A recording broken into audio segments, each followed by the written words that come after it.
السلام علیکم دوستان بیننده ها مخلصان عزیز. امروز ما تصمیم گرفتیم باز یک برنامه نوین را که صحبت است. امروز اولین هم صحبت ما یکی از آن ژورنالیستان شناخته شهر سمرقند و جمهوری ازبکستان عزیزم، یکی از آن بانوهای سخن که دیر مانده ایستادند. ساعت 10:20 شد، ما انتظاریم بعد از ساعت 8 مانند انعنه همیشه دیر میمانند. ما انتظاریم. این خودشان. وای السلام علیکم. السلام علیکم. سن خیر سلامتی نازمی؟ نظم شما. سلامتی نظم آمدید می. تورتای بریده تیار کرده تقسیم کرده. کمتر همین راه بموندم ده. ها حاضر همونجا پروبکا. ها وای برنامه سر میکنه می تیز زاپیس کده رویم خیمی. وای حالا اقلا یک پرچسکویم نکردیم ما. یک سر آشکار میکنم شما با. چیستی؟ برنامه ما آنلاین ثبت شده ایستاده است و خلق شما را میبینند. سلام خود را به خلق میرسانید. السلام علیکم دوستان عزیز. ناگهانی شد شما خواستید که کمتر چی شوده. السلام علیکم. خیلی هم خرسندم که در چنین یک برنامه اشتراک کرده ایستادم. البته شلواتی باز یک چیز که همین پالتویتون رو میشد گذاردم. شما ما رو گفتی روزا رسباغ زستل دختر ها همین رو گیرید. در برنامه ما همه چیز ممکن است و یگان جاش رو البته نمیبریم. خیلی پریموی ایفی رفساس می خلق میبینید. عذر میپرسم از اون که کمتر دیر موندم و خاطر شما رو چی کردم پریشان. خیلی شما خوب هستید؟ شکر. من امروز ما کافه کتاب رو انتخاب کردیم برای شیشته مغز معنی های سر را آرام دادن. چای های با لذت و کتاب های به حد رنگارنگ دارد. تشکر میرسونیم به مأموریت کافه کتاب. البته آغاز میکنیم سوال ها را برای شما.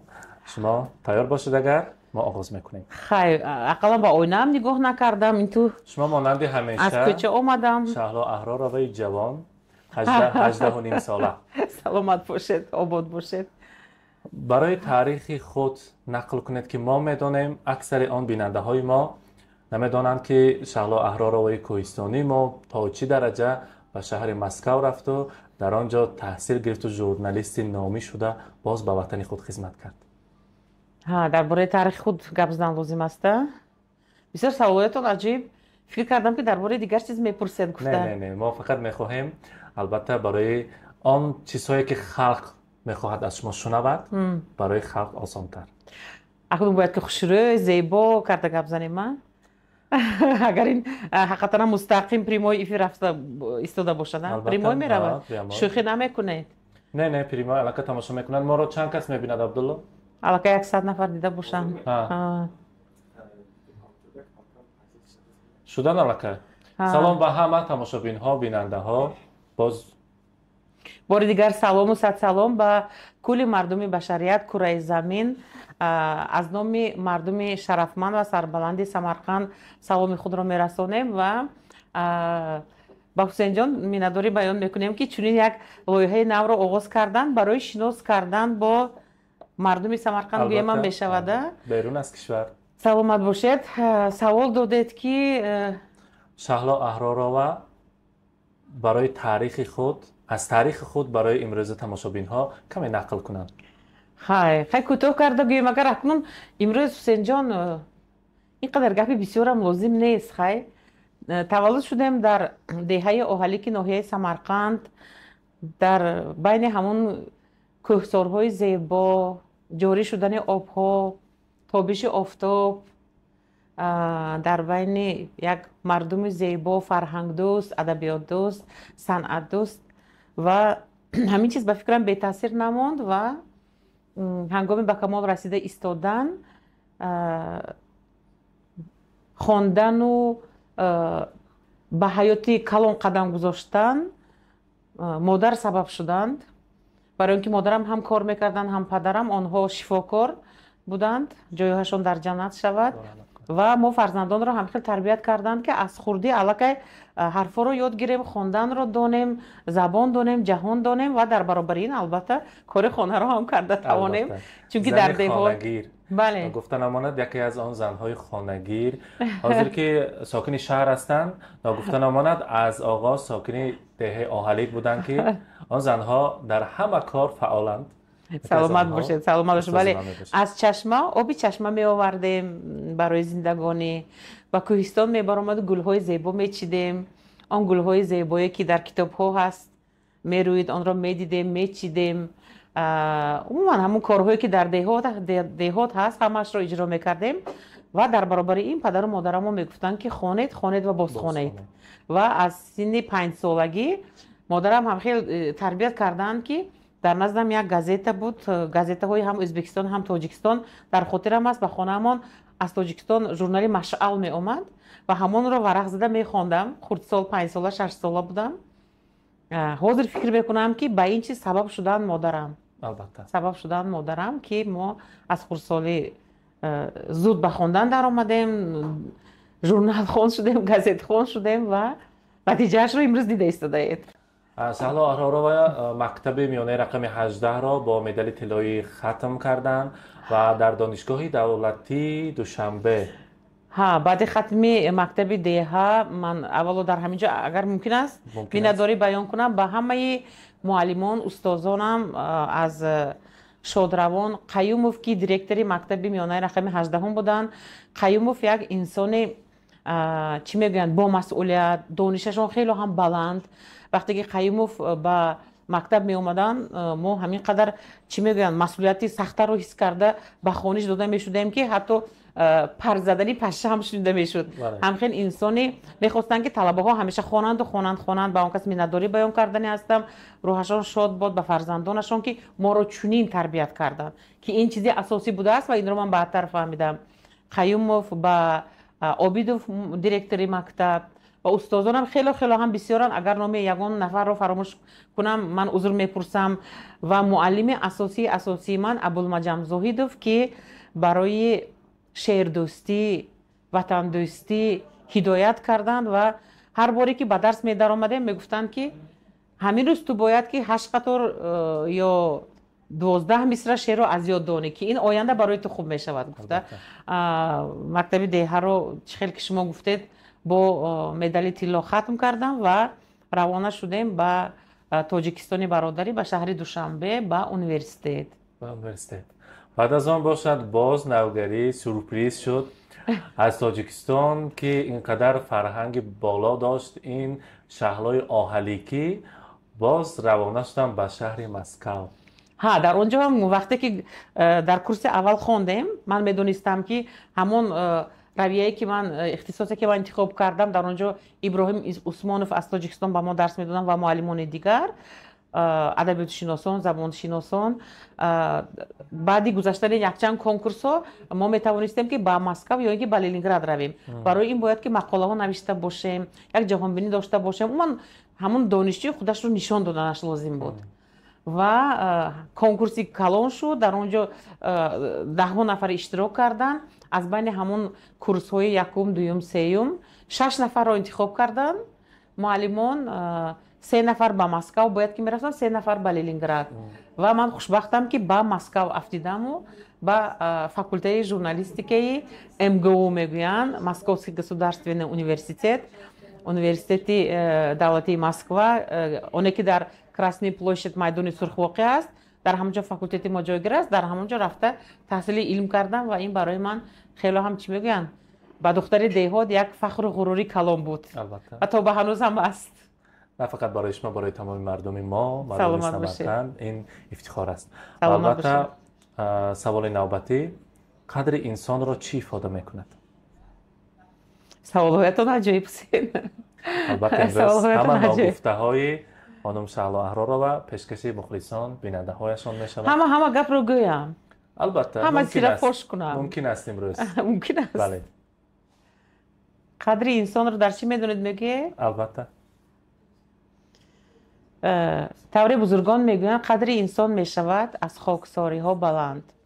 من فکر دارم انسان هر قدر خواند، داند و در زندگی خاکسار باشد، عموما انسان آدمیزاد را حرمت کند و قدرش بلندتر می شود. قدر انسان را در همین چیز میدانم و گفتنی های زیاد است. حاضر جوان ها همین بسیار سوال جواب رو به فکرم نمیپسندن. این قدر من مرال نخونم. باید قدر انسان می شود از خاکساری ها بلندتر خاکساری میدانم. خاکسار باشد. شما که حاضر به این درجه رسیدید، من طول چندین سالها ما که شما را در تلویزیونی میدیدیم آینه نیروگین با هوس نگاه میکردیم. برای شما سوال، شما این روزها را آرزو کرده بودید در کودکی؟ ها در کودکی چه خیلی گویم، من در چون یک اویله، در چون یک محیط کلان شدم که هم طرفی بابای مادری هم بابای پدریم انسان‌های فرهنگ دوست، ادبیات دوست و آنها از خردسالیم شعرهای سعدی، حافظ، خیام را می‌خواندند و مادرم هم خیلی نگاه نکرده با اون که شفاکار بودن. مادرم پدرم ادبیات رو خیلی هم دوست می داشتن و چگونه قرائت کردن شعر، خواندن شعر، از یاد کردن رو من بسیارتر از مادرم یاد گرفتم، گویم خطا نمیکنم، و از بابا کلان هایم. خردسال بودم، دوان غیجان میگشتم، کارهایشان رو اجرا میکردم و مادرم میگفتن که این شعر رو خوان و این شعر رو خوان. و اکنون از بس که دوره های پیش بود، من خیلی یک جای بود مثل همین یک چی میگن توکچگویم، تخمان همینجا میبر آوردن. صحنه کودکی بود. مادرم میگفتن یک شعر رو خوان کو. سالی من یک شعر رو میخواندم، حالا که ما جوانیم دنیا پر از جوان. میگفتم مادرم نه نه نه این خیلی مادر شفاکار، تصور کنید طرز قرائت شعر رو میآموختن. حالا که من جوانم دنیا پر از جوانی است، این خطا کرده خون میگفتن. مادر همه خیلی باید که خونن، همتر باید خونن میگفتم.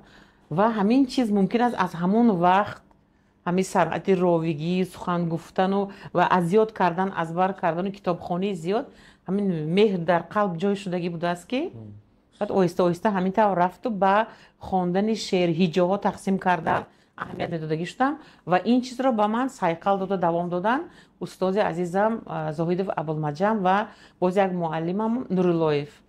معلمان خیلی هم در اینجا نقش اساسی بازی دهنده در زندگی. این خوشبختی است به آرزوی کودکی رسیدن. بله بله بهترین است. این کتاب کافه هم ترکی ناگهانی چای‌های با لذت می‌آورد. تشکر. تشکر می‌رسونیم برای ماموریت، برای چنین اتمسفر زیبا. و البته چای می‌کشیم برای شما. تشکر، سلامت باشید. چای نوشی هم یک مهارت است. البته. هم در چین یک چیا هست که مراسم‌های چای نوشی و در خودم هم همین چیز عادت شده مونده است. میگویند دل چای می‌خواهد و یک همصحبت، اینا ببینید که هم چای است و هم صحبت. دوام می‌کنیم. سوال نوبتی، برای شناختن حیات با شما چی تکان داد؟ سوال‌هایت را مثل خودتان هم اریجینالی. برای شناختن حیات چی تکان داد؟ و بسیار چیز. این حرکت به پیش، стремление вперед، تشبثی که در دل بود، مشکلی ها، خودنمایی، ممکن است گفتن که میخواستم به عالمیان نشان دهم که ما چه خیلیم، مردمی سمرقند چه خیلند، دختران سمرقند چه خیلند، که ما در زندگی از یگان چیز نمیترسیم، نمیهراسیم، ما هم میتوانیم مشکلی ها رو پسی سر کرده به پیش رویم، قله های بلند حیات رو ضبط کنیم. ممکن از آن که از خردسالی بسیار میخواندم، میخواستم که به عالمیان بگویم که ما هستیم، ما دخترانی سمرقند، ما دانش بلند داریم، ما زندگی را میدونیم، ما انسان ها را میدونیم. این چی میگوین؟ یک کریک دوشی میگوین که این گویا که از قلبم میبرآمد، یک صدا بود. یک صدایی بود که میخواستم به مردم رسانم، به خلق رسانم. در اون طرف کامera کیمچی شد. خیلی که گفتم این آنلاین است، اپراتورهای ما شب شد و گوش نماندن و شیرینی رو ریزاندن. شیرینی ریخ مگر؟ ریخ البته. این انا همین میگوین آنلاین. این میدونید برای چی خیر شد؟ گفته های ما تاثیر کرد با جوانان. البته باید تاثیر کرده باشه. دا؟ از راستی؟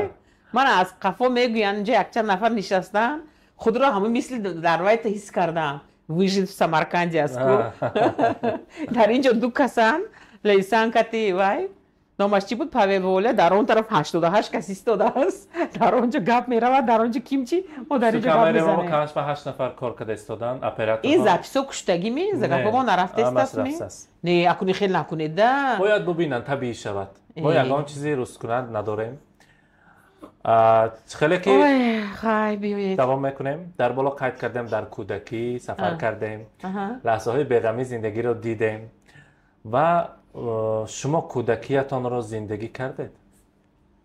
وای وای حسین جان چی میخواهید از من؟ سفر کردم به کودکی ها. باز میخواهم که از نو کودکی نادان شوم. کودکی رو زندگی کردم. حاضر فکر کنم اگر زندگی کردم، برای اون که در آغوش پدر و مادر بودم، مهر و محبت رو دیدم، حیات رو دیدم، خرسندی رو دیدم، پستی رو دیدم، بلندی رو دیدم، شعر خواندم، خطا کردم، افتیدم، خستم، آموزانیدم، یاد گرفتم. تا به هنوز هم میخوانم، تا به هنوز هم یاد میگیرم.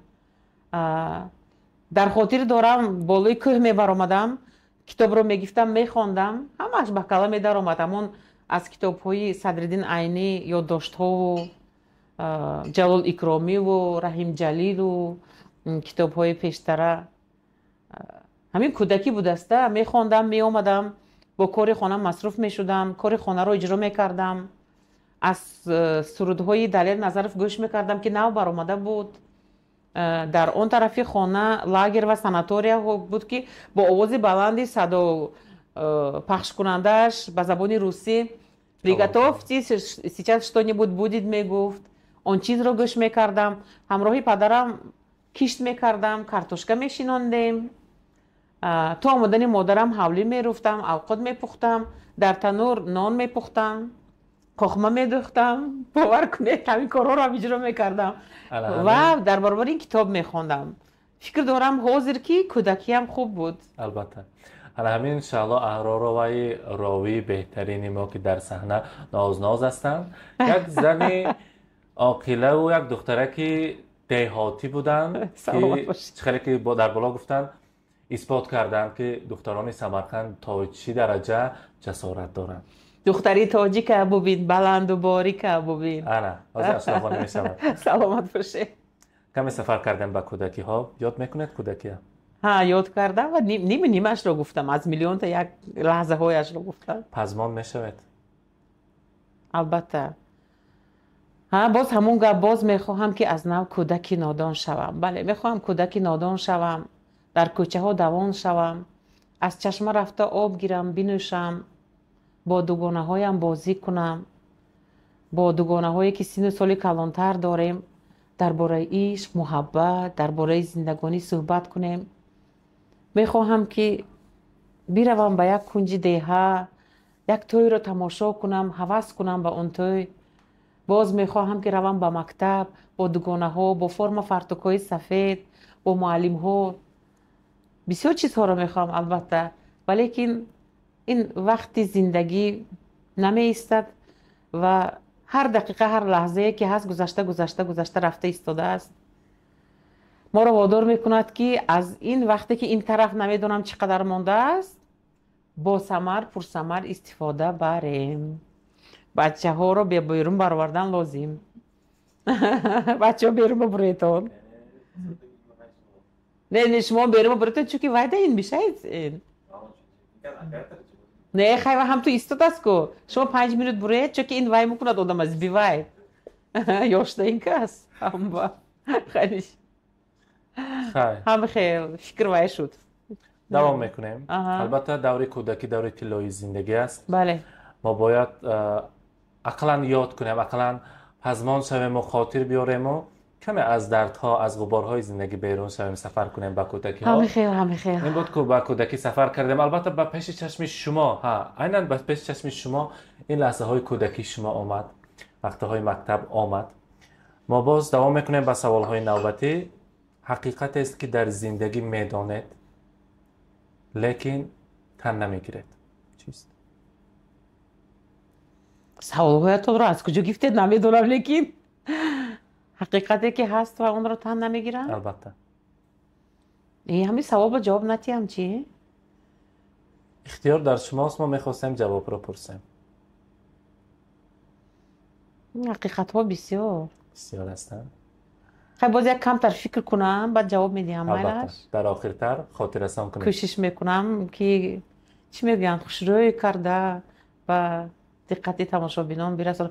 همین پریمای افیر بودنتون کمتر آدم چی میکنند؟ این اکنون جاش بریده نمیشود. بریده نمیشود. از تمام بیننده ها معذرت میپرسیم و این برای خوشحالی شما که چخیلی که ما صحبت کردیم به غیر چشمداش، به غیر یگان خیلی بریدن و آزادانه منتش ها پیشکش شما میشود. و سوال نوبتی تا تیار شدن، بزرگی برای شما در چیست؟ میگویم که شما همین سوالای انتیقه تیار کرده اید که من جواب دادن نتوانم. خیلی مشکل است.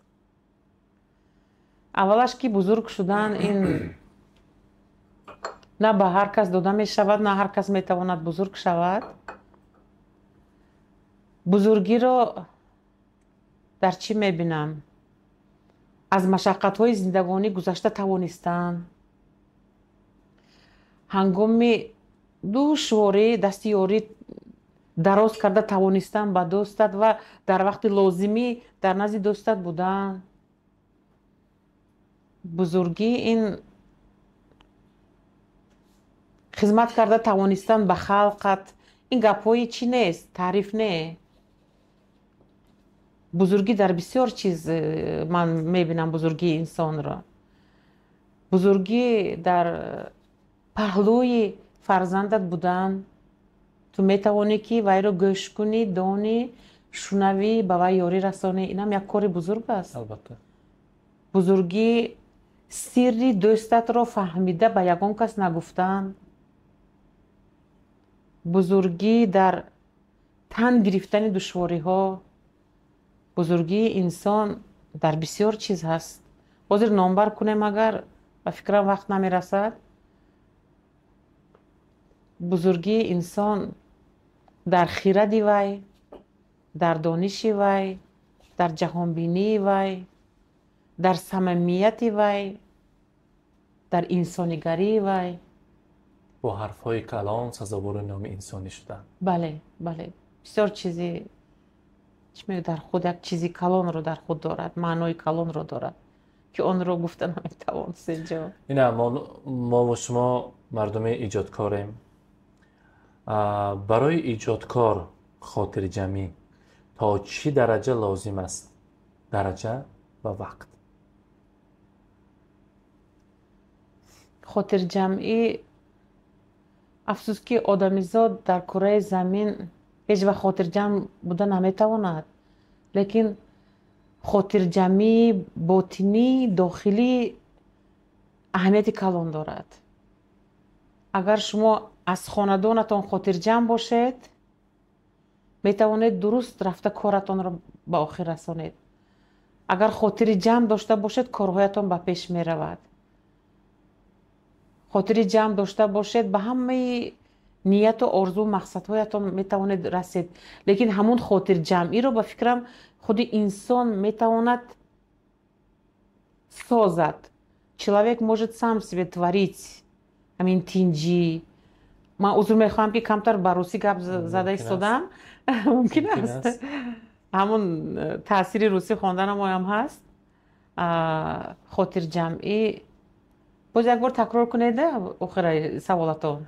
برای ایجادکار خاطر جمعی تا چه درجه لازم؟ درجه و وقتش. خاطر جمعی هم وقت لازم است. خاطرتون جمع باشد همه کارتون به پیش می رود. البته خاطر جمع باشد، فکرتون در یک جا باشد، فکر پریشان نباشد. برای همین مردم شرق ما هنگام آمین میکنن خاطری جمع دلی بیغم میگویند و دست به دعا میبرداشتند. این رو اکنون میفهمی. وقتی که جوان است اینقدر آمین کرده چی میگویند میگی. لیکن این چیزی مهم بوده است برای انسان، چیزی اساسی بوده است در زندگی. گفته فکر دارم. البته مجبور برای وقت گپ زدید که وقت عمر ما کوتاه است که فقط باید که نیکی کنیم، از خود یک باغ بذاریم. بله. اکنون باز یک سوالی که برای شما برای چی وقتتان رو صرف کردن رو نمیخواهید؟ بسیار سوال عجیب شد. همین باور کنه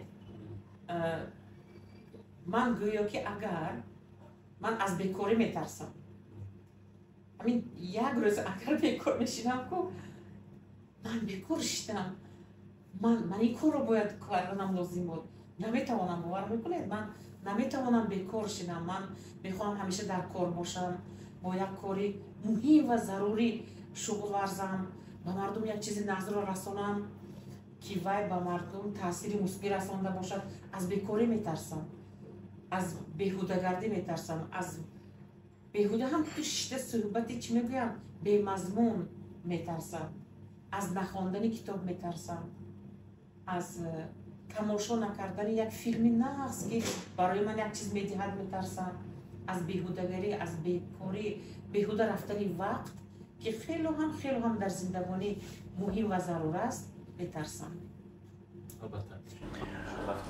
در بالا درباره وقت گپ زده. بله. باز یک سوال نوبتی، شما برای چی وقتتان را صرف کردن را نمیخواهید در زندگی؟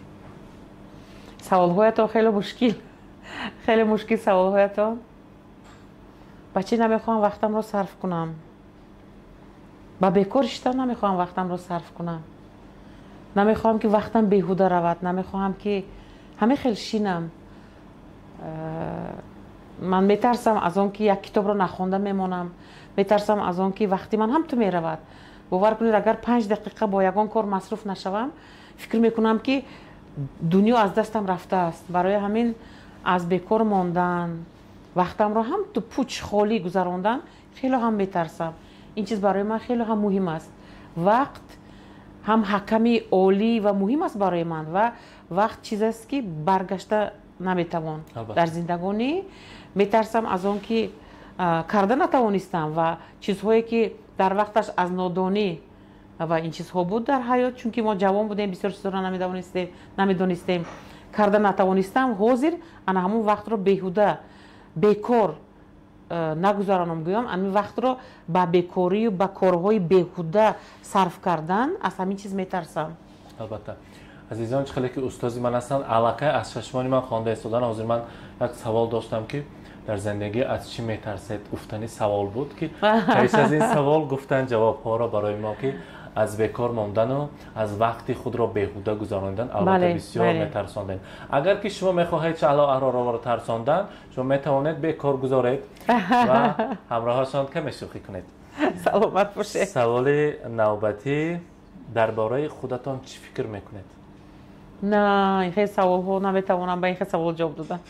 تا چی درجه شناخته و مشهور هستید؟ نه این رو خلقی عزیزم میدوند باید گویند. من به خودم بها داده نمیتوانم. من فکر میکنم که من حالا هیچ چیز رو نمیدونم، به خاطر اینکه من هر روز در خونه کتاب میخونم، گازیته میخونم، خبرهای دنیا رو میفهمم. فکر میکنم که این چیز رو نمیدونم و این چیز رو نمیدونم. من حالا از اون چیزی بزرگ دنیاوی یک ذره رو کمی آموختم، گفته فکر میکنم. و درباره من چگونگی من رو بگذار که خلق بها دهد. البته بها میدهیم، در کامنتاری هم مینویسیم. سلامت باشید. خیلی که استاد درباره مشهوری بزرگی سخن کردیم. برای شما انسانی شناخته مشهور کیست؟ 3 یا 4 نفرش رو نامبر کنید. انسان های شناخته ای که برای شما شناخته است.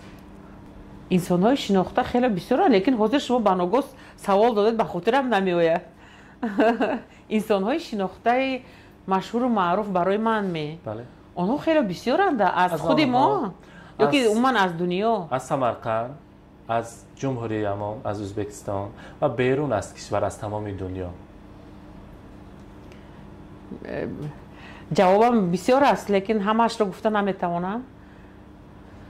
در سمرقند انسان های مشهور خیلی بسیارند که من فخر دارم که همزمان و هم قدم آنها هستم. در یک خود یونیورسیته چقدر انسان های بزرگ هستند. اولین شخصی که به فکرم میآید این پروفسور و عالم بزرگ، هم ادبیات شناس، هم باستان شناس، تاریخ شناس، محقق، این صدری صدیف می باشند. این از سمرقند. خیلی هم حرمت میکنم و دوستشان میدارم استاد عزیز را. از جمهوری ازبکستانی عزیزم. از جمهوری خیلی بسیارند، خیلی بسیارند. نمیدونم کدام یک تاشون رو نامبر کنم. خیلی بسیار مشهورترین صنعتکار که برایشون پسند میآید؟ صنعتکاران خودمون خیر نمیدونم کی باشن. از ازبکستان خودمون خیر یلدز عثمانова هستند، نصیبه عبداللهیوا هستند، گروه های جوان هست که حالا برآمد کرده ایستادن. نام همشون رو خیر نمیدونم لیکن همشون رو دوست میدارم. و از جهانی؟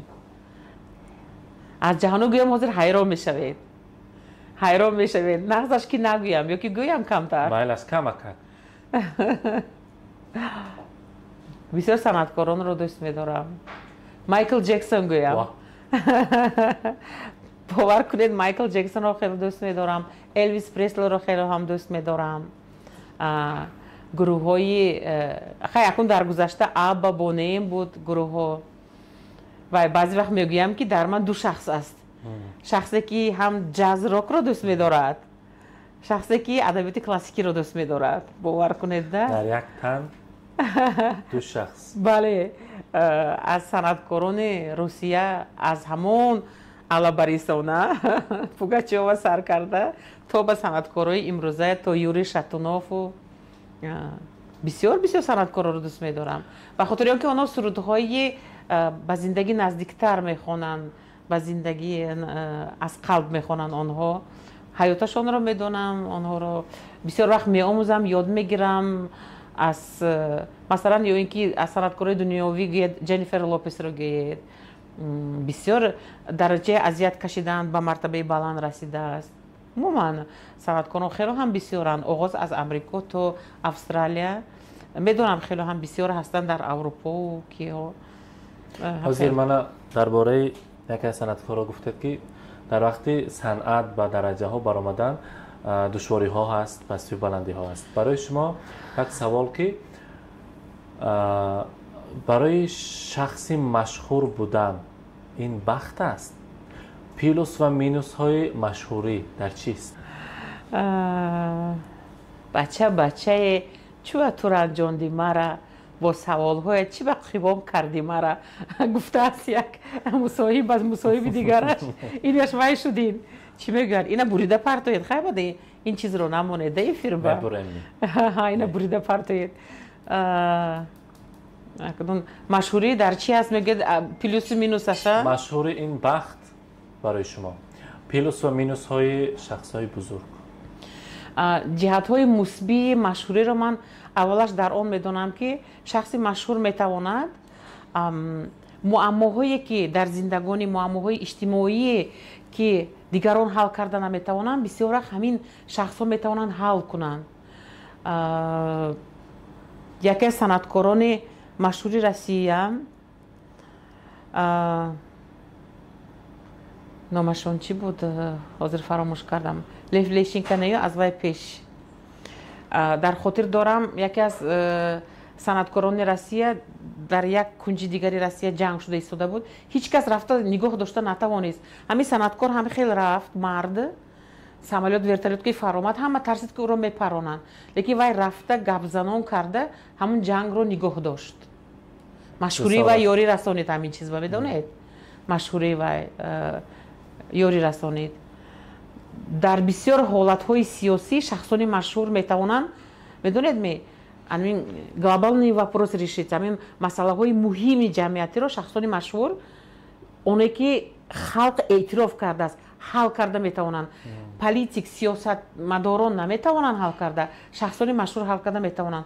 به خاطر آنکه این شخص ها با مهر و محبت به اندازه از قلب خلق جای گرفتند، آنها میتوانند همین معما رو حل کنند. همین طرفش خوب است.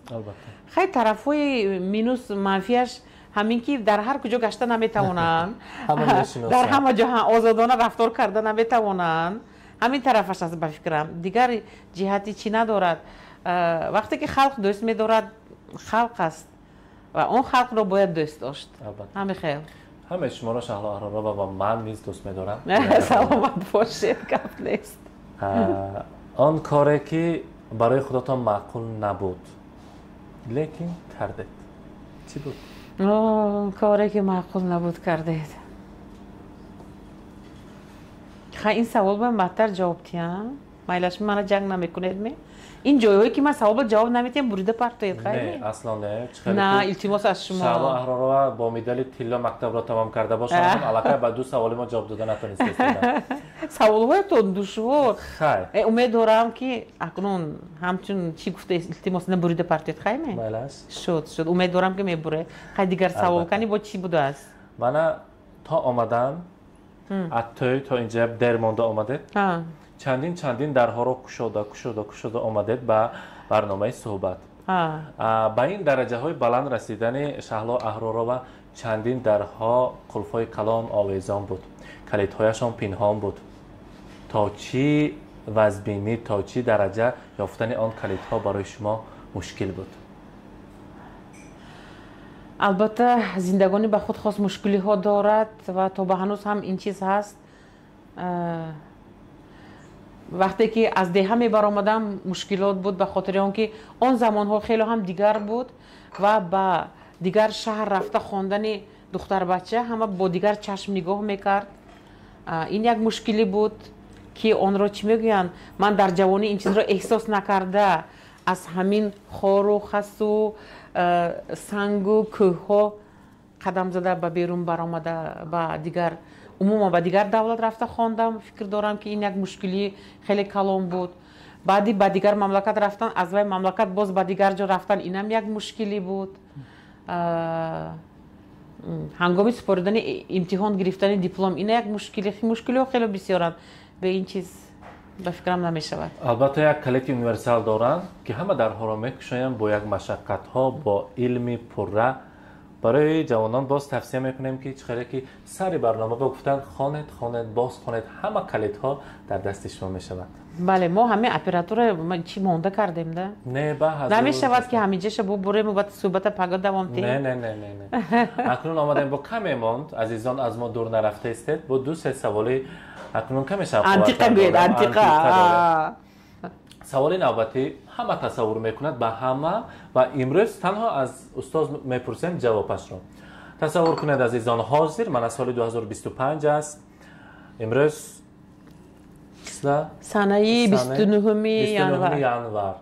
شما تصور کنید که سال 1025 سال باشد. 1925 سال باشد حاضر 100 سال از امروز پیش خود همین روز شما خودتان را در کدام کسب یا در کدام کار میدیدید؟ این سوال عجیب شد که 100 سال پیش اگر من تولد میشدم خودم رو در کدام کسب میدیدم؟ 100 سال پیش حاضر 39 سال حاضر علامه شهلا احرارا و با چی کار مشغول بود حاضر؟ یعنی که کی شدن رو من میخواستم. بله. کسمنفت؟ کسمنفت گویم. نه لیکن من همیشه میخواستم که چی گویم راهبری یونیورسیتی تدبیرکاران باشم. راهبری یونیورسیتی تدبیرکاران به خاطر آنکه در چنین یونیورسیته هم با زندگانی تیار شدن رو یاد میگیرن هم دنیا رو میفهمن هم میخونن. من در درجه اول دانش رو میدونم. خواندن رو میدونم. شخصی که معرفت دارد، شخصی که میخواند، شخصی که میآموزد، شخصی که جهان را میداند و این شخص همین قدر میتواند به مردم یاری رساند با درد مردم درمان شود. و میخواستم اگر این سال 1925 می بود اگر یک یونیورسیته کشویم و در وی یونیورسیته تدبیرکارا رو تیار کنم و هم جوانان را خوانم تا اینکه جوانها دانشمند شوند خوانند. شخصی که میخواند کارش به پیش میرود. شخصی که دانش دارد تدبیرکار است، پول دارد، بایست، با دولت است. با دولت انسان دانش و فرهنگی زیاد دارد. من خیلی اکنون ایلون ماسک گویم حاضر یا اینکه اون شخصی که همین کامپیوتر رو اختراع کرده است. همین هایم از زیاد بودن دانششون به همین درجه رسیدن، نه از پشت دیگر چیز. این همش دانش است. میخواستم رکتوری یونیورسیته باشم که در آنجا هم دانش آموزن هم تدبیرکاری را. همراه ما رکتوری یونیورسیته تدبیرکاری. سلامت باشید. و باز یک سوال تصور میکنید شما در خیابان دانشگاهی دولتی سمرقند از شخصیت ها فکر میپرسید و ناگهان از پیشتان یک دخترکی که میده بافی داشت و در سر تاقی وای وای وای وای کاش که همه دخترکا هم خیلی باشند. از پیشتون آمد و یک چهره شناس میبینید که شهلا احرار روی 18 یا 20 ساله از پیش کامرا میگفتد و یک چت بابای چی مصلحت میداده. اوه خود را در سن 18 سالگی اگر باری دیگر میدیدم. خیر اکنون گپای کلان نمیگوییم. میگفتم که همین مویهای میده بافیت استاد، لباسهای ملیت استاد، جهان را دان، زبان آموز، خوان، زندگی را یادگیر، کاری خانه را یادگیر، چون که اویلا این چیز اساسی است.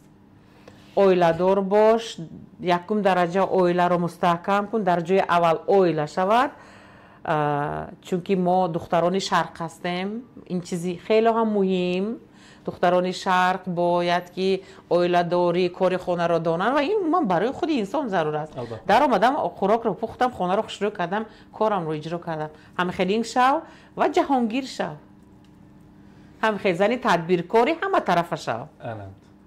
حاضر خیلی که گفته خانه‌گیر شو، از آنجا اپراتور ما میپرسد که اینا خانه‌دانشان به خدمتکار دارن. جواب دید برای شاگردی ما. من بسیار کس همین سوال رو میدهد. اپراتور شما خوب هستید؟ با سوال شما چون جواب میدهم.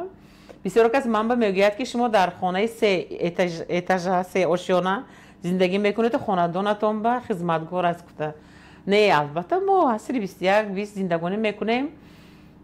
همین چخیری که گفتم در خانه مادر کلام با ما کار کردن و مهنت کردن رو یاد دادن.